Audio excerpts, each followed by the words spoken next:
दोस्तों, दिवाली का समय नजदीक आ गया है। कुछ लोग कह रहे हैं घर साफ कीजिए, कुछ लोग कह रहे हैं मन साफ कीजिए। आज का हमारा वीडियो कुछ इसी लाइन पर बिल्कुल भी नहीं है। सो बिंदास आप इस वीडियो का लुत्फ उठाइए।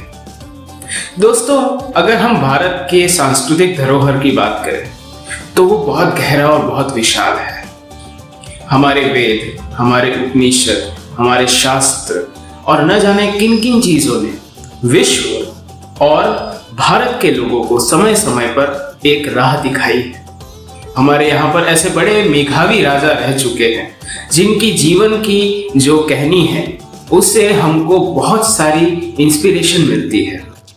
तो मैं बिमल मेहता आज का आपका सूत्रधार आपको हमारे एक बड़े मेधावी राजा प्रभु श्री राम के जीवन की जो रामायण है उसके अंदर से 3 लाइफ लेसन्स आपको सिखाने वाला है। ये ऐसे लेसन्स हैं जो आज भी कहीं ना कहीं रेलेवेंट है। तो दोस्तों, हम शुरुआत करते हैं हनुमान जी और शबरी माता से।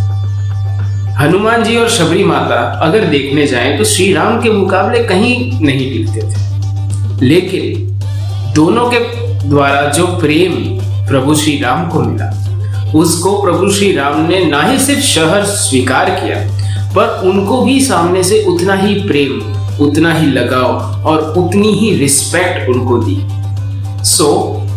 आप समाज के कोई भी तबके से हो सकते हैं, आप अमीर या गरीब कुछ भी हो सकते हैं, आप कोई जमादार या कोई जनता के नेता कुछ भी हो सकते हैं, लेकिन सबको एक जैसी ट्रीटमेंट, एक जैसी रिस्पेक्ट देना ना ही सिर्फ हमारा फर्ज है पर हमारा धर्म है। सबसे पहला life lesson, equal respect to all. That is the first life lesson we can take. Second lesson जो हम सीखेंगे वो है कुंभकर्ण से। अब आप कहेंगे कि सर कुंभकर्ण से आप क्या सिखाएंगे, खाना और सोना? तो एक चीज देखिए, दिवाली का समय है, बिंदास खाइए, बिंदास सोइए। अगर आपका किलो एक आधा वजन बढ़ जाता है तो कोई टेंशन मत लीजिए, क्योंकि एक चीज समझिए कि साल के 5 दिन है, एंजॉय करने के लिए है, तो एंजॉय करो और बाद में 6ठे दिन से एक्सरसाइज एकदम बढ़िया से शुरू करो। कुंभकर्ण से हम क्या सीख सकते हैं? जब रावण को पता चला कि वानर सेना उनके ऊपर अटैक करने आ रही है तो उन्होंने अपने सबसे बड़े हथियार कुंभकर्ण को जगाया और कुंभकर्ण उस वक्त क्षीण निद्रा में सोए हुए थे। उनको जगाया गया, उनको बताया गया कि क्या हो रहा है, तो वो सबसे पहले अपने भाई रावण के पास जाते हैं। वो उनको समझाते हैं कि जब प्रभु श्री राम तुम्हारे ऊपर अटैक करेंगे तो तुम्हारा अंत निश्चित है। उस वक्त रावण अपने अहंकार में उसको पूछता है, तो क्या तुम भी विभीषण की तरह मुझे छोड़कर चले जाओगे? तो उस वक्त कुंभकर्ण कहते हैं कि नहीं, लंका मेरा राष्ट्र है और इस राष्ट्र के प्रति मेरा एक कर्तव्य है। मैं इस राष्ट्र के प्रति अगर अपने प्राण भी न्यौछावर कर देता तो वो बहुत कम है। और फिर वो प्रभु श्री राम से अपनी लड़ाई लड़ने जाते हैं, वहां पर उनका अंत हो जाता है। लेकिन यहाँ पर हमें एक चीज सीखने की जरूरत है, जननी और जन्मभूमि, उससे बड़ा तो स्वर्ग भी नहीं होता। और यही चीज कुंभकर्ण ने भी यहाँ पर इम्प्लीमेंट की। वो चाहता तो विभीषण की तरह अपने भाई को छोड़कर जा सकता था, क्योंकि सत्य तो यही कहता है कि रावण ने गलत किया, लेकिन कुंभकर्ण ने रावण को साथ नहीं दिया।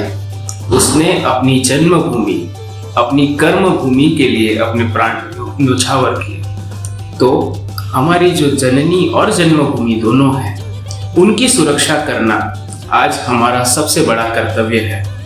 और वो करने के लिए अगर हमें हमारा जीवन भी बिताना पड़े तो कम नहीं है। तीसरा लाइफ लेसन हम सीखेंगे प्रभु श्री राम से। अब आप कहेंगे कि सर प्रभु श्री राम से क्या सीखना? वो तो मतलब रावण को भी इसीलिए हराने गए थे क्योंकि उनको उसे सबक सिखाना था। वो सीता माता को तो वो जब प्रेग्नेंट थी तब उनको छोड़ दिया, तो क्या सीखेंगे? देखिए धमाका भी हो रहा है। लेकिन यहाँ पर हमें दो चीजें समझने की जरूरत है। आप सोचिए प्रभु श्री राम के पास क्या कमी थी। वो वनवास पर थे, फिर भी थे तो वो राजकुमार ही। अगर वो चाहते तो सीता माता का अपहरण हो गया, उसके बाद आजू बाजू कोई भी राजकुमारी को पकड़ सकते थे, शादी कर सकते थे, लेकिन नहीं। He traveled all the way to Sri Lanka. He brought her back. तो आप सोचिए what सीता माता could have meant to प्रभु श्री राम। और जब वो उनको लेकर आते हैं, कुछ समय बाद जब वो गर्भवती होती है, तब वो एक बहुत बड़ा उत्सव हो सकता है अयोध्या के अंदर, क्योंकि ऐसे कोई नॉर्मल इंसान की तो पत्नी नहीं हो रही है ना pregnant. It is the matter of the king and the kingdom. But फिर भी अपने राजधर्म को निभाते हुए उन्होंने सीता माता को त्यज दिया। अब ये डिबेटेबल विषय हो सकता है कि एक हस्बैंड के तौर पर वो अगर अपनी पत्नी के नहीं हो सके तो जनता के कैसे होंगे, इसके ऊपर आप डिबेट कर सकते हैं। लेकिन हम यहाँ पर ये ना भूलें कि उनका सीता माता के प्रति प्रेम अपार था, इसलिए उसके बाद भी उन्होंने कोई दूसरी जगह ब्याह नहीं किया। और दूसरी चीज, उनकी लाइफ की स्टोरी आप देखो तो हमेशा से डिजास्टरस रही है। लग्न के तुरंत बाद उनका वनवास हो जाना, उसके बाद उनकी पत्नी का अपहरण हो जाना, अपहरण होकर जब उनको छुड़ा कर लेकर आए तो लोगों का उनके ऊपर शंका करना, उनकी वाइफ को उनका छोड़ देना, और वो जिंदगी भर तड़पते रहे उस चीज के लिए। लेकिन कभी भी उन्होंने अपनी मर्यादा जो है वो नहीं तोड़ी। उसका एक एग्जाम्पल ये भी समझ सकते हैं कि जब रावण को उन्होंने वध किया, उसके बाद 1 साल उन्होंने हिमालय में जाकर पश्चाताप किया, क्योंकि वो रावण एक शिवजी का भक्त भी था। तो बाकी सारी तो क्वालिटीज थी, 9 क्वालिटीज जो खराब थी, पर वो एक क्वालिटी अच्छी थी जिसको भी श्री राम ने उसके साथ खत्म कर दिया। इसलिए उस पश्चाताप के तौर पर उन्होंने 1 साल वहां जाकर हिमालय में जाकर पश्चाताप किया। सो हम हमारी मर्यादा जो है उसको ना लांघे। मर्यादा पुरुषोत्तम जिसको हम कहते हैं। बहुत सारे दुख हमारे लाइफ में भी आते हैं तो बहुत बार पूछते हैं क्यों हमारे साथ ऐसा हो रहा है। लेकिन एक चीज समझे, इट इज लाइफ। जैसे हम इसके पहले के वीडियो में भी डिस्कस कर चुके हैं, the map is not the territory.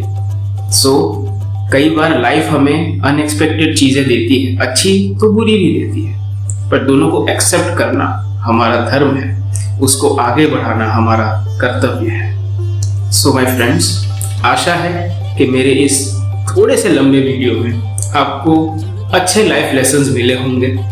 And like, comment, subscribe और इसको दूसरों के प्रति भी फैलाएं, शेयर करें। अगर आपको अच्छा लगा तो जरूर शेयर करें, बुरा लगा तो भी करें, पर कर देना अच्छे से, अच्छा लगेगा मुझे। So thank you very much.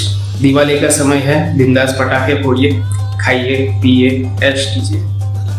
5 दिन के बाद एंजॉय करके कोई पछतावा मत कीजिए। एक्सरसाइज अच्छे से कीजिएगा, अपना ध्यान रखिएगा। Happy Diwali, keep rocking.